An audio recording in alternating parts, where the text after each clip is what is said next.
Hello, everyone, and thank you so much for tuning in. Full disclosure, my wonderful microphone broke while I was traveling a few days ago. Okay, I guess I wasn't careful enough when packing it up. Okay, I admit it. And so this episode is being recorded through the microphone in my computer. I'm so sorry. The sound isn't great, but I promise you the content will be a heck of a lot better. So stick with me through this episode. And for sure, the new microphone I've had my eye on for months will arrive in time for next week's recording. I know it will. But like they say on Broadway, the show must go on no matter what. So on we go.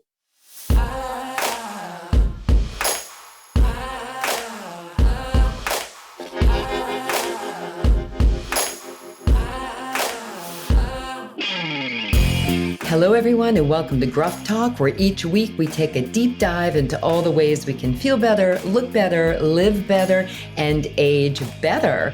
Yep. If you have questions or ideas for future episodes, email me at grufftalkpodcast@gmail.com, or you can reach out on social media. Would love to hear from you. So glad you're tuning in today to talk about something that affects so many women, so many. Hair loss. But the good news is that there are solutions to the problem, and that's a big chunk of what we're going to be talking about today with my very special guest, Dr. Doris Day. I'm your host, Barbara Hannah Grufferman.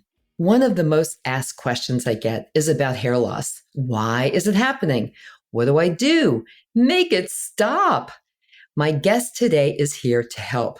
Dr. Doris Day is an award-winning, board-certified dermatologist who specializes in laser, cosmetic, and surgical dermatology in New York City, and she's a clinical associate professor of dermatology at NYU Langone Health.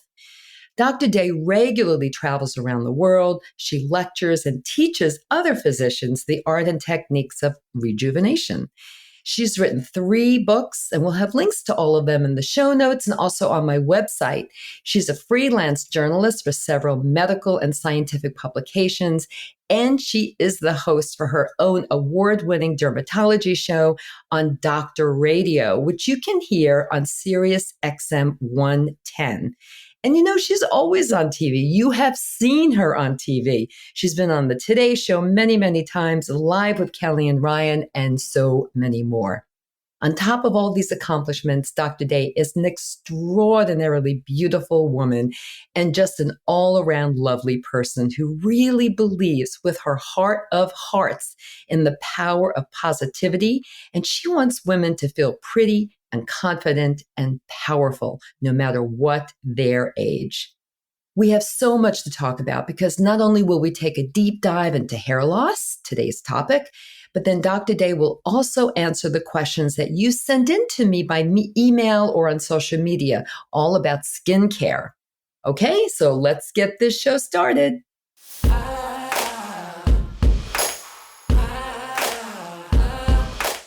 Hello, Dr. Day, and welcome to Gruff Talk. So good to be here with you. Yeah, we have a lot to talk about. And listen, this is really funny. When listeners heard that you were my next guest on Gruff Talk and the topic was going to be hair loss, the floodgates opened up and the questions poured in, mostly by email. I've consolidated a few of them, so let's get started with them. But before we get to the questions from the listeners, let's start with this. What are the main reasons women experience hair loss? Why is this happening? There's hair loss and there's hair loss. So a lot of times I see women who come in who are concerned about hair loss, and what they're having is an accelerated shedding, and that's called telogen effluvium or stress shedding. And that is, who hasn't had a reason for stress shedding over the past few years, right? With all we've been going through. And what happens is that your hair has cycles. It has a growing cycle, a resting, and then a shedding cycle. And telogen is one of those cycles. When it gets pushed into that resting phase, it sits there for 3 to 4 months. So the growing phase is 2 to 10 years. That's why our hair gets long on our head. And then it rests for a few months. And then over the next few weeks, it falls out and then it grows back. when you go into a stress pattern from a major physiologic stress, whether it's what we went through with the pandemic or a marriage, a divorce, a death, a birth, a job change, a Or even relationship change, surgery, right? or Something like a surgery or physical chemo, trauma. all Hmm. of those things, right? Any major stress on you will push your hair too synchronously. So instead of 90% of it being in the growth phase, all of a sudden 40% of it shifts over into that resting phase where it will sit for 3 to 4 months and then it'll fall out and grow back. So when you see that shedding, chances are your stressor was 3 to 4 months before that. And everybody looks and they go, oh, my hair is falling out. What's going on now? It's actually a reflection of what happened 3 to 4 months before. And you can have a chronic telogen effluvium where you just keep going through major stressors. And in the end, even though the hair is growing back, it's a net loss because you're shedding so much still. So that's one of the most common types of hair thinning that I see, but it's not actually a true hair loss because that hair is growing back, except that It'll over come back. time, it Okay. feels like it's thinning. Now, one of the things I've noticed is that people who go through that telogen effluvium, the chronic stress shedding, not just one moment in time and then it grows back, but who tend to live in a stressful state, it can accelerate hair aging and also androgenetic or genetic patterns of hair loss. So if you have a family history from your mother or father's side of hair thinning or hair loss, where they go bald basically, or women and men have different patterns, but when they lose their hair, then you may see that before you're genetically programmed to really see it because you've now added this added stressor that's going to accelerate the aging. So, what about menopause and women who are postmenopausal? I mean, we really do tend to see a lot of hair thinning and hair shedding and hair loss during that time of life. So, what's the connection there? Yeah, menopause is a big deal because your estrogen goes down. We need estrogen for just about everything. I personally Hmm. am very against menopause. I think that one of the I love it. We're going things to that women protest menopause. I protest menopause on a daily basis in my practice.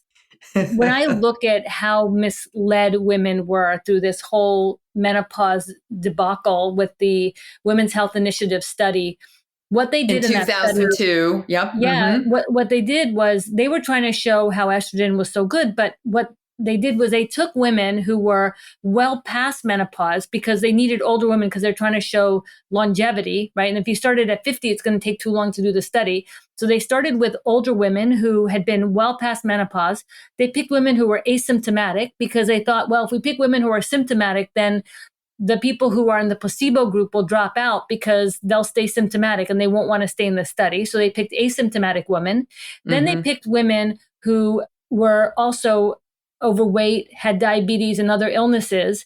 And then on top of all this, they used horse urine estrogen, which is not bioidentical, and they used synthetic progesterone. So they had all these things wrong with the study. And in the end, the rate of breast cancer went from 4 out of 1,000 to 5 out of 1,000, which, if you look at it as a relative risk, you can say it's a 25% relative risk. But if you look at the absolute risk, it's very low. It's less than 1% absolute risk increase of breast cancer. But the data made the headlines of the newspapers even before the articles were peer reviewed. And so now women say, oh, there's a 24, 27% increased chance of breast cancer when it's not true. And then if you looked at women who had a hysterectomy, so they didn't have a uterus and only got estrogen, not estrogen and progesterone, the estrogen, and just remember, these were older women, postmenopausal, other morbidities. I don't even know how they would make it into a study with the things going on. They actually seemed to trend, it wasn't quite statistically significant, but they were trending towards less breast cancer if they only had estrogen, not progesterone. So unfortunately, women are so afraid and they don't think of all the benefits like hair and lower risk of Skin. osteoporosis Yep. and less collagen breakdown, less dementia, all of those Hmm. things. So a lot of my conversations with women around perimenopause is when is it a good time to start? Because the earlier you start, the less of those changes you'll see. So what you're talking about menopause is natural hair aging. And natural hair aging happens really starting even in your 30s, where over time our hair will become less dense. Each fiber can be less thick. And you will notice that your hair doesn't quite have the same texture. And then as it turns gray, the texture changes again. So there's Mm-hmm. lots of changes. And then the hairline can recede up a little bit. So you have more forehead show and your brows can drop. So a lot of stuff happens. It doesn't sound so pretty, but it doesn't have to be bad. We just have to adjust our hairstyles and sort of understand that one of the things that I think is really important to understand is that we naturally, instinctively care about hair. It's not that anybody chooses to be upset that their hair is shedding. It's actually hardwired into our DNA to think of hair as a sign of fertility and health. So when we Mm-hmm. see thinning hair, we instinctively feel less attractive, less viable, less fertile, less relevant. And so Mm-hmm. I get why people are so upset about hair loss. It's not that they're being frivolous or vain. It's that it's really genetically programmed for us to feel that way. That's really very interesting. And I also saw studies a few years ago about women who, if they're having a really bad hair day, I mean, really maybe even experiencing some of this shedding or hair loss, and just their hair just doesn't look the way they want it to, they won't go on a date. They'll even stay home from work. Like they'll take Yeah. a sick day if their hair is really not looking well. But that's interesting about being hardwired for it. So here's a listener question. What role does either testosterone or having a thyroid deficiency have to do with thinning hair or hair loss? The thyroid question comes up a lot. And I have a lot of women who come in who tell me that they have either Hashimoto's or Graves, where they feel like that's connected to the hair. And testosterone, we don't really know. I think progesterone replacement is helpful for hair. So for women who are going through menopause, who are not sure about whether or not they want progesterone, if you can tolerate it, I think it does help with hair even more than testosterone. So women actually have more testosterone than they do of estrogen. Estrogen is really important. Testosterone replacement for women is there's not a lot of good data on this, not a lot of good studies on it. Too much testosterone can lead to hair thinning, but you'd have to have pretty high doses of that to really see the acne and the hair issues with that, the balding that Mm-hmm. could go with it. So I don't think about testosterone too often. The other issues around hair with hormones with thyroid is that any major physiologic stress and hormone fluctuations are physiologic stressors can lead to a stress shedding. And Right. thyroid disease is typically autoimmune. So you can have an autoimmune driver of hair shedding as well. That's the other type of hair shedding. So we mentioned the stress shedding, the genetic form, which is called androgenetic. And then the third type is autoimmune called alopecia areata. And that's also a non scarring type of hair loss that can involve hair anywhere on your body. It could be your lashes, your brows, your scalp, your pubic hair, your underarms, anywhere you have hair, you can have patchy hair loss. And if it's very severe, it's called alopecia universalis, where you lose all the hair on your body. So it doesn't typically progress to that, but it can. And it's unfortunate when it happens. And the longer you have that hair loss, the harder it is to grow back. But we're finding that there's some drugs now called JAK inhibitors, Janus kinase inhibitors, that are now FDA approved to regrow hair. It's called Olumiant is the brand name of that drug. And that in that severe form of autoimmune hair loss has been shown to regrow hair. One of the unfortunate side effects of that drug is that it can cause cancer in the long run. So I don't recommend it lightly, but for someone who has that severe form of autoimmune hair loss called alopecia areata, which is absolutely devastating, it's something to consider. Unfortunately, when they go off the medicine, the hair does fall out again. And we're looking at Oh. maybe ways to either inject it or use it locally. The topical forms don't seem to grow hair, so it needs to be systemic. Mm-hmm. And hopefully down the line, it'll help us understand the pathways of hair loss and we'll have even better treatments. Mm-hmm. Okay, somebody wants to know, and I think a lot of people want to know, we've been seeing a lot of reports about how COVID and long COVID can contribute to hair loss. Is this true? I mean, what does your research tell you? It tells me that it's another form of stress shedding. I haven't seen Mm, anything direct about COVID to hair, but I've seen COVID do almost everything to everybody. So some people get brain fog, some people have autoimmune things. I've seen women who are nursing, all of a sudden their breast milk just stops.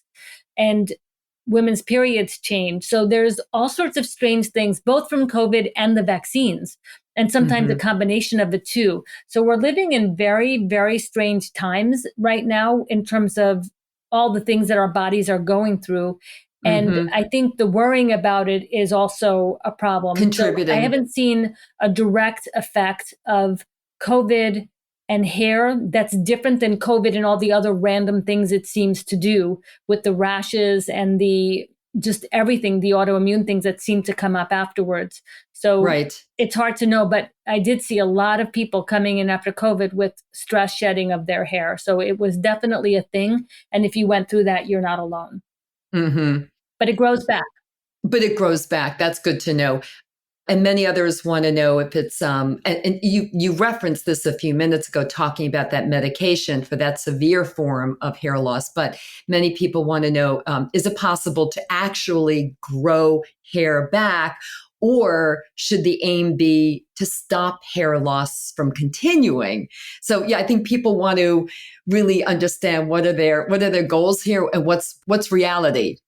Well, I always tell my patients I fight for every hair on your head. So my goal is always to grow hair back. That's always the goal. And one thing to remember is that there's a lot of money in hair. And so people have been doing research on hair for many, many decades. The smartest people in the world, all over the world, are doing research, and they are inching their way closer and closer to finding stem cells and cloning hair. So one day, hopefully the near future, because they've been working on it for so long, we'll all just need one good hair. We'll be able to make 10,000 new hairs and just put them in and be done with it and all have too much hair. So that day is coming. But until it gets here, there's a lot we can do. So Rogaine or minoxidil is one product that in the studies for Rogaine, 80% of the women, and this was an 800-person study done for the FDA as an FDA trial, 80% regrew hair, and the hair that regrew was up to 50% thicker.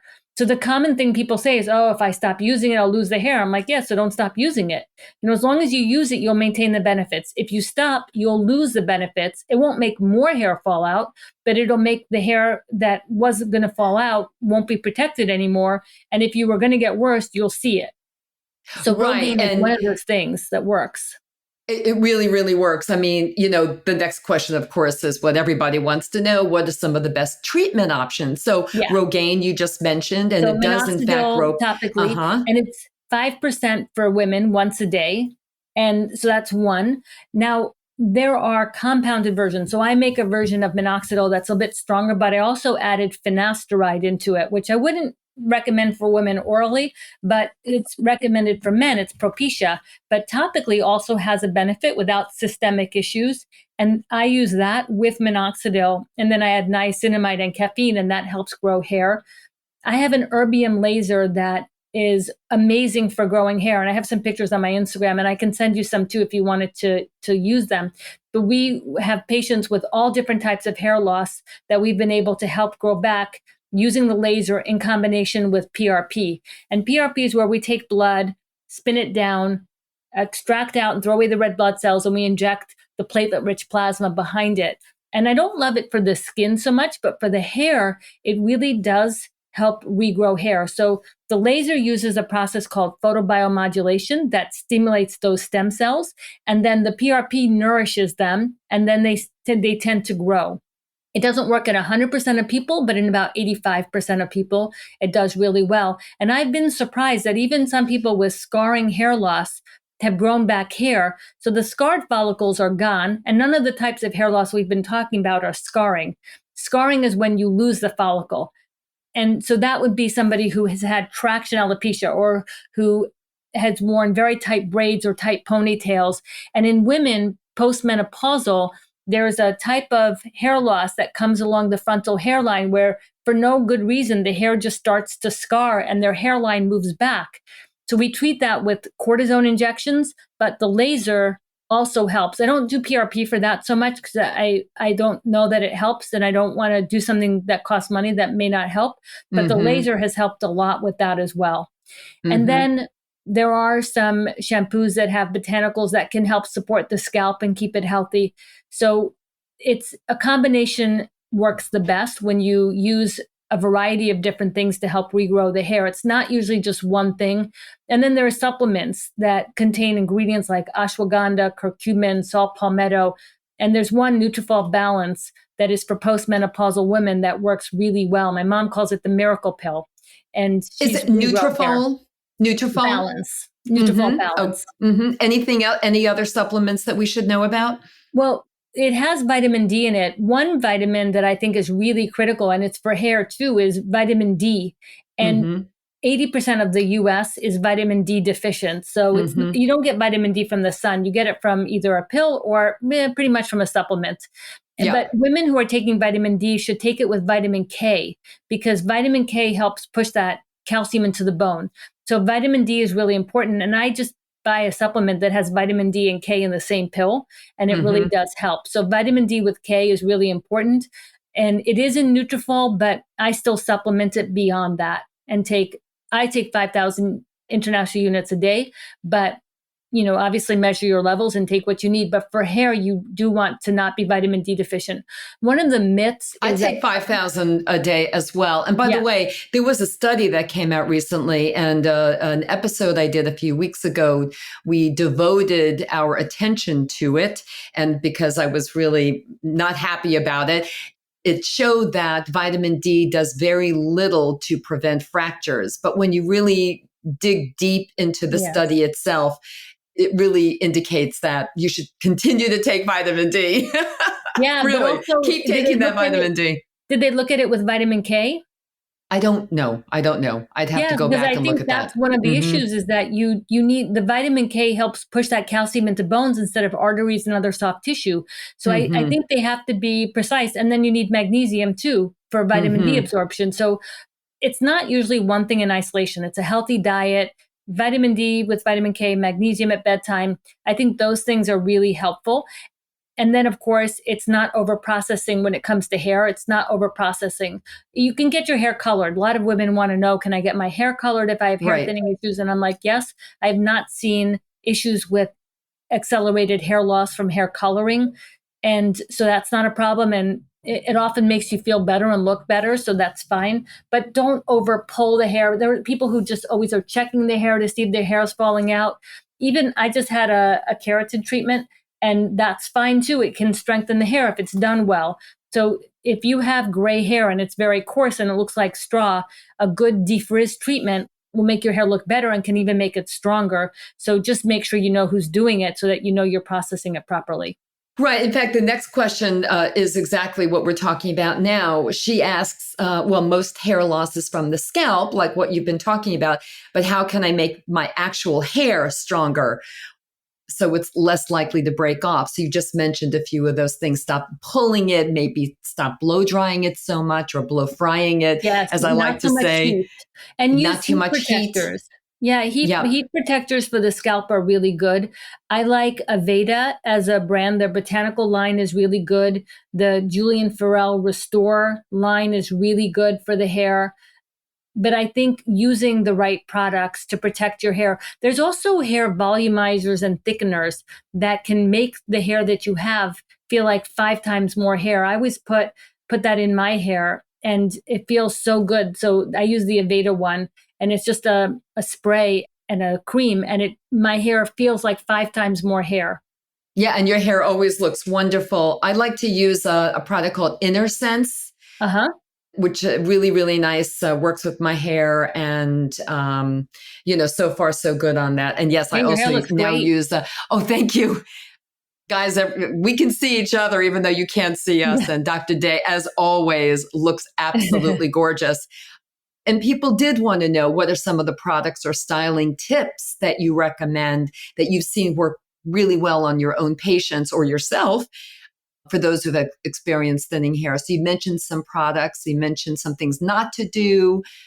I know there's also like products you can use, like powders that match the Oh, yeah, color of those your are hair to great. your scalp so that you don't really see that thinness if it's Yep, out I like apart. that. There's Mm-hmm. Topic, there's like Topic, Maximilian. that's it, topics. Yeah, there's a whole bunch of those. Those are great. Madison Reed has some good ones.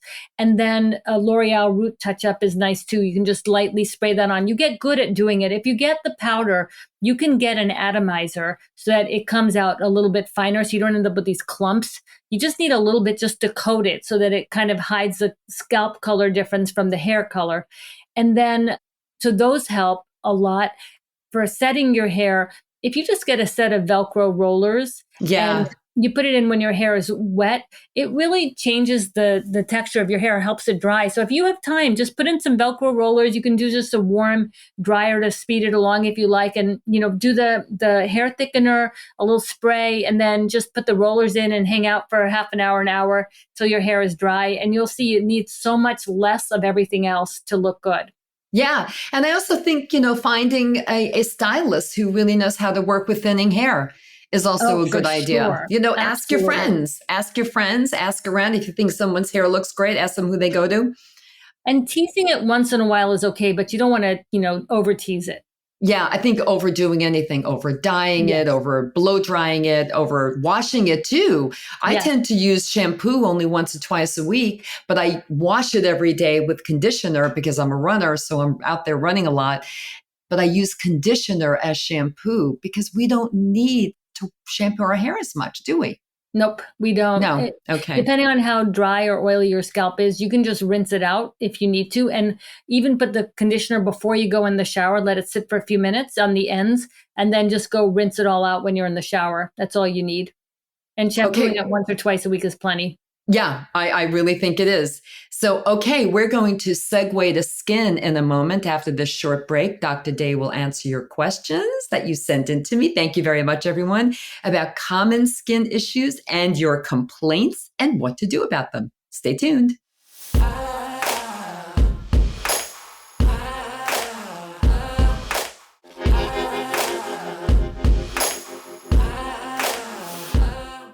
Okay, we're back with my very special guest, Dr. Doris Day. Okay, let's get on to skin, a very, very big concern and challenge for a lot of women in midlife. Okay, Dr. Day, thanks for giving us that mini masterclass on hair loss. Now, next, here's a question. I would love to know, this is a direct question, verbatim. I would love to know what a woman over 60 can do with sudden changes in her skin. In the past several months, I've not had any changes in my routine or my food intake or my life experiences. Well, that's not entirely true. I have suddenly found myself breaking out with pimples and some hard spots on my face. She did have a change. She moved. She moved from New York to Boston, she said in her email. Could that have anything to do with it? Maybe change in water? I don't know. But anyway, she wants to know what's going on with her face. What's going on? Well, sometimes there are changes that are more subtle. So moving is definitely a stress, and stress can be a trigger for rosacea. And that breakout sounds a little bit like rosacea. So rosacea is one of Interesting. those things where people say, "Oh, I never had this before." And yeah, it's one of those things you don't have before. It's something that you just get as you're older, and usually in your 30s to 40s and up. And it can occur around the mouth, that it can occur in the mid face. And sometimes also when people say nothing has really changed, but then they do something like a move, they find that they also stayed up a little bit late. They were around a lot of dusty things or things that were triggers, or maybe they just had a few extra drinks or ate meals that they weren't used to. And those meals contain spices or other things that might be triggers. So the triggers for rosacea are alcohol, stress, and extremes in temperature, and some spices. And it's a little bit Mm-hmm. different for everyone, and you may have your own personal triggers. So I would say to kind of think about what changed in that way. Did you go to different places to eat than you normally do and have maybe some more foods that you don't typically eat, and maybe they And were more moving is processed? stressful. Moving is Yeah, moving stressful is right there. stressful. And if the environment wasn't entirely clean, like all of that, and then you don't sleep your normal schedule because of that. So all of that could be a trigger of rosacea. And good thing is that rosacea is relatively easy to treat. It's not something we can cure. because as a dermatologist, I always tell my patients, you're stuck with me for life. And we can That's control great. a lot of Lucky things, them. but we don't always cure things. So we use topical metronidazole or topical ivermectin, and then usually a sulfa-based cleanser. And that can really help control it pretty quickly. But one thing you don't want to do is pick at those spots, because that will most likely just make them mad, make them redder, make them last longer, and more likely to scar. So you would recommend that this listener definitely go and see her Yeah. dermatologist. And they Yeah. can prescribe something and get it under control. And if those things don't work, sometimes we do a short course of an antibiotic and it just knocks it out. And then you're back to just where you were with good Mm-hmm. skin and hopefully happy in your new place. Okay, so someone wants to know, I want to start using like a vitamin C serum or a moisturizer, of course, and then sunscreen, of course, over everything. What is the proper sequence for all of these different products? And do I really need all of these different products? Well, depends how motivated you are. The sequence is really important in some cases. So always start with cleansing. Cleansing is probably the most important step, because you want to start with a clean palette and remove anything that was left on your skin that could be a problem. So you want your sunscreen from yesterday off your skin. You want all the makeup from yesterday off your skin, and even the product from last night off your skin. So start with a clean face. Rinse. You don't want a harsh chemical. You just want to use a good cleanser that's going to remove that, but not overstrip your skin. Lukewarm water, pat your skin dry. Then if you use a toner, that's fine, but use that next, because you'll wipe that off. So that's the next thing, is something super watery and thin. And then next will be your serum. So vitamin C serum would come next. And then And do your you recommend vitamin C I serum? Is do. that a I like a vitamin C serum in the morning because I think it gives extra antioxidant benefit to your sunscreen. And vitamin C, I think, does help against, and there's good data that it can help against free radical damage from UV rays and even pollution. So I recommend a serum, vitamin C serum in the morning. And there's different types of vitamin C serum. So, it usually they come in bottles that are protected from light, and you want to keep them in a cabinet or someplace where it's going to be protected from light. and then what comes after the serum, the Then would be moisturizer? your moisturizer, and then your sunscreen. So your sunscreen moisturizer can go in either order. It can go moisturizer then sunscreen. That's not a bad way to do it. I might do moisturizer and then sunscreen. Then give your sunscreen a few minutes to sink in. But a lot of sunscreens, especially in the summer, can be your moisturizer. So I get a lot of questions about, is my sunscreen and my moisturizer enough? And the answer is, it could be. Anything that has an SPF on it is a sunscreen. So if it's also a moisturizer, the only question is, are you using enough for it to have a sunscreen protection? Think of it as like those Lululemon pants that everybody was so upset about, where it stretched so much that, yeah, it covered the skin, but you could see the skin through it. If you use a Yes. moisturizer as a sunscreen and you're putting it on so little, you are covering everything, but you're getting so little coverage that essentially you're not really getting that SPF you're supposed to. So you Right. may just, as long as you're using enough of it, then it counts as a sunscreen. If you're only using a little bit and you think you're getting enough moisturizer, chances are you're not getting enough sunscreen protection. So you need another sunscreen to go along with it. Does that make sense? Yes. And how much is enough? Like a teaspoon for your face? I mean, that sounds like a lot. That's too Teaspoon's a much, right? lot. I would say Yeah, the that's a size of lot. a dime. Okay. Yeah. Size of a dime. That's a good visual. All right. Retinol, something that I started using when I turned 50 and Yes. still do. Retinol, is it still considered the gold standard for nighttime skincare? And is there anything you can do to stop the irritation from happening when you first start using it? Yeah, so retinol is still the gold standard for sure. I would say it has the most published data, and it's something called an abundance mimetic. What that means is that when you use retinol, your skin will feel like, oh, I have everything I need. So I'm going to make more collagen. I'm going to even out skin tone. I'm going to clean house and do all these good things. So it helps rejuvenate because it's giving your skin what it needs to do those things and making it feel like it's in a time of abundance. The one thing I'm learning about retinol, though, is that it might be good every now and then to take a break, because Mm. too much of a good thing isn't always a good thing and can lead to problems. So I don't know what that break time is yet. And I'm sort of making it up and saying at 2 months, take 2 weeks off and start over again. The way to minimize the irritation is to start slow, use a very little bit, moisturize on top, and you don't have to have a super high concentration.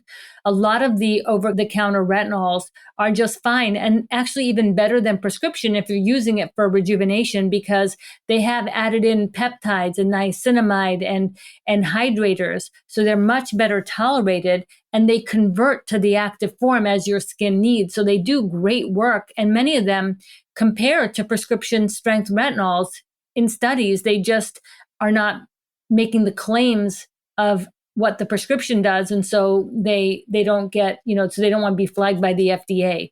But a lot of them are really great. So I think that go slow, use a hydrator with it, use a small amount, it goes a long way, and then build up. And I use it right around the eyes as well and on the neck.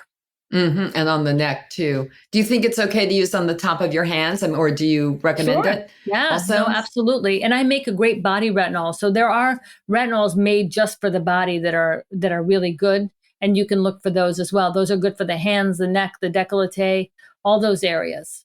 yeah, we don't really think enough about the body. But listen, you mentioned before about taking a break from retinol, like a little holiday, right? Mhm. Well, what do you think about some of those things we're seeing on TikTok skincare fads, right? For example, skin cycling, where it's kind of like what you're saying, where you use the retinol, then you use something else. I think, I don't know, 2 or 3 nights, something else, then you're back to it. Maybe that's not as big holiday as you're thinking of. But what do you think about some of these skin fads like skin cycling? I don't know. I mean, I think nobody knows. We don't have data on any of it. Some of it is that if you cycle too fast, you get to the point where you're just over the irritation part where it's helping you, and now you stopped using it. So, Mm-hmm. and some things, I don't know that you need to cycle, like vitamin C. If it's always squashing free radicals, do you ever really want to break from that? I don't think so. And I don't know that you adapt to that. I do think that there is a lot of research to be done on this. Yes. But when you see things on TikTok, somebody is making this up, and generally they don't have a degree in anything. They're just For saying sure. stuff. So I don't buy that. And I've had patients use retinols for years and only have beautiful skin. So I don't know that we're applying enough or applying it the right way that we really have to worry so much about taking a break. But I think a small break now and then, if I think about like the cycling of the skin and what it does, I would say you shouldn't cycle retin-A any faster than at 7 days because skin cell turnover is at least that and Got it. probably closer to 30 days. So that's why I'm thinking at 2 months. At least in my mind, it's an educated guess based on skin cell cycling. Right. But I'd love to see a study. It's just there isn't one. Yeah. So for now, we'll just stick to everything that you're telling us to do, Yeah. and we won't do any skin cycling. Okay. No. So someone wants to know, my face is starting to sag, especially the lower part, the jowls. But I have zero interest in getting a facelift. Zero. What options can my dermatologist offer me to help with this challenge? One of the things that I've observed over 20 years of practice that is so interesting to me is how different parts of the face age at different rates.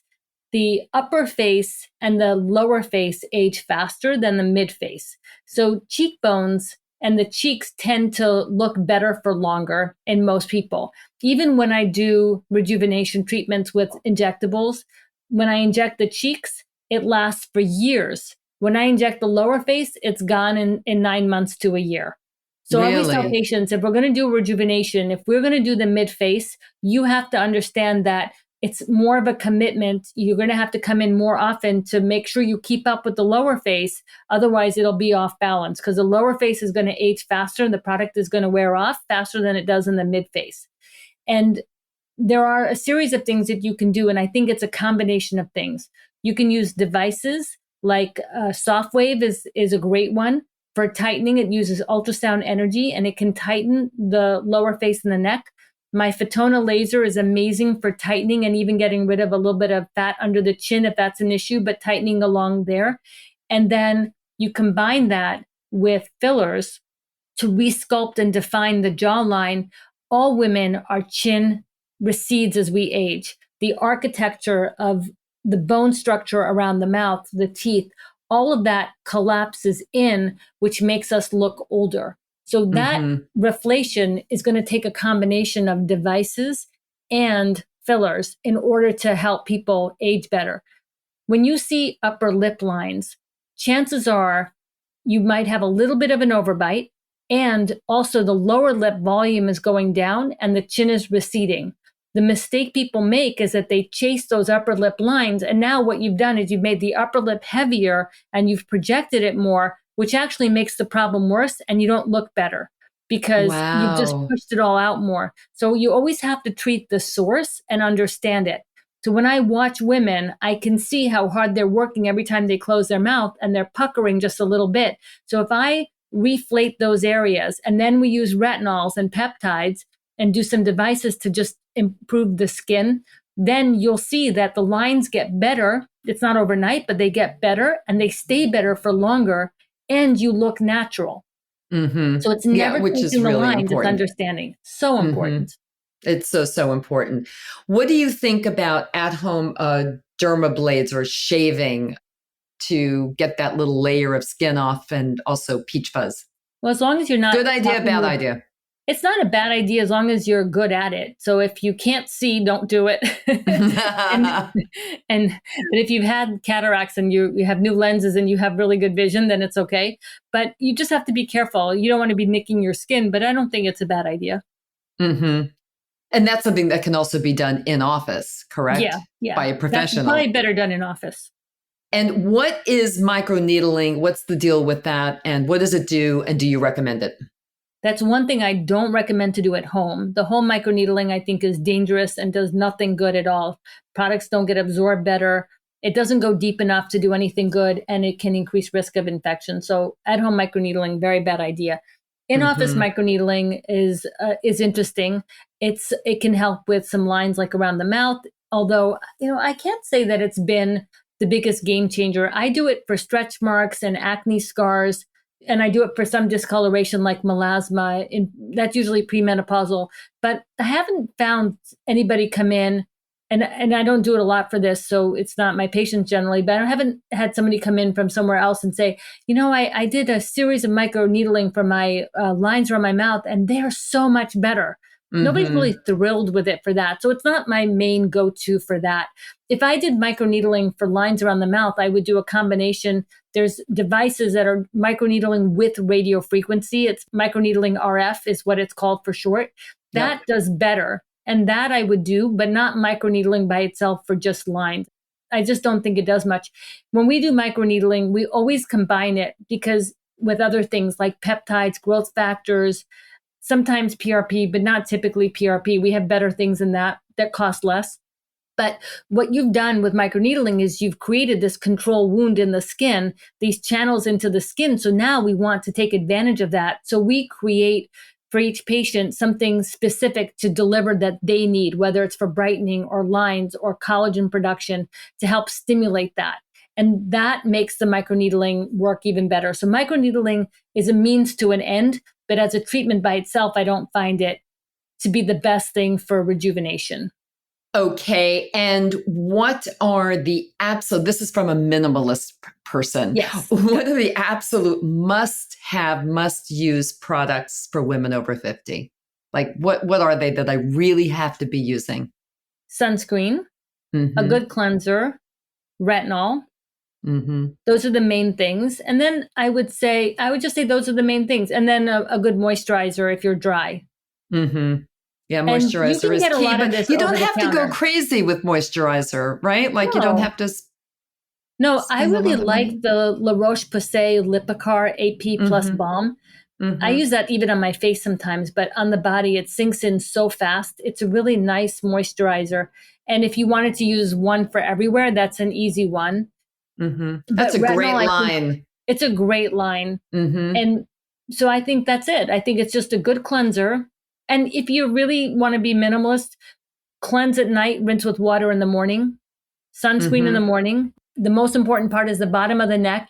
Put it on in an upward motion from the chest up towards the chin, because you want to cover the bottom of the neck and the sides of the neck, then your face, and then at night, a good cleanser to wash it off, and then your retinol and moisturizer. That's it. Super simple.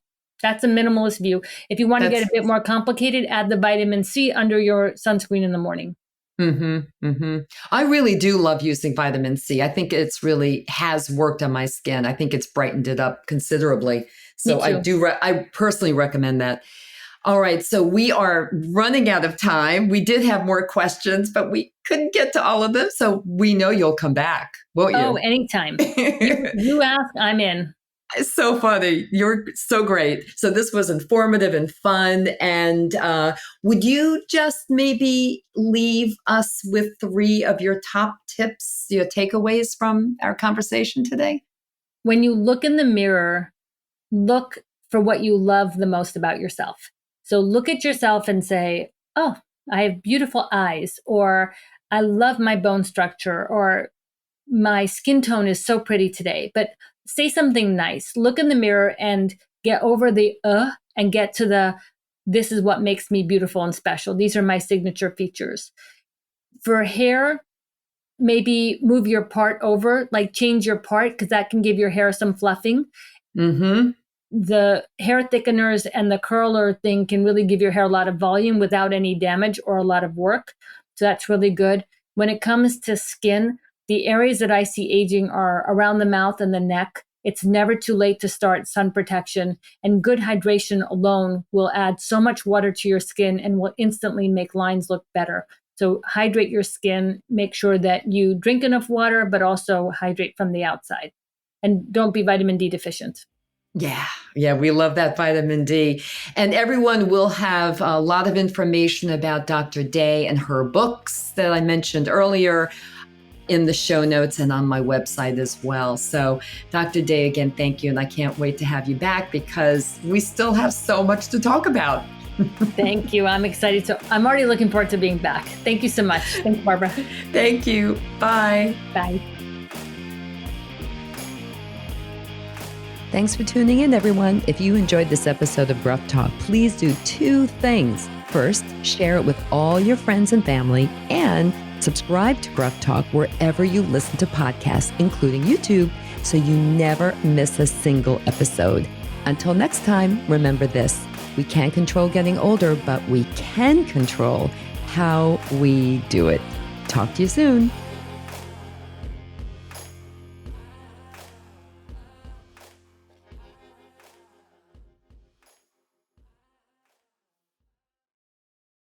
Age Better Podcast is a proud member of the Sound Advice Network. Sound Advice, women's voices amplified.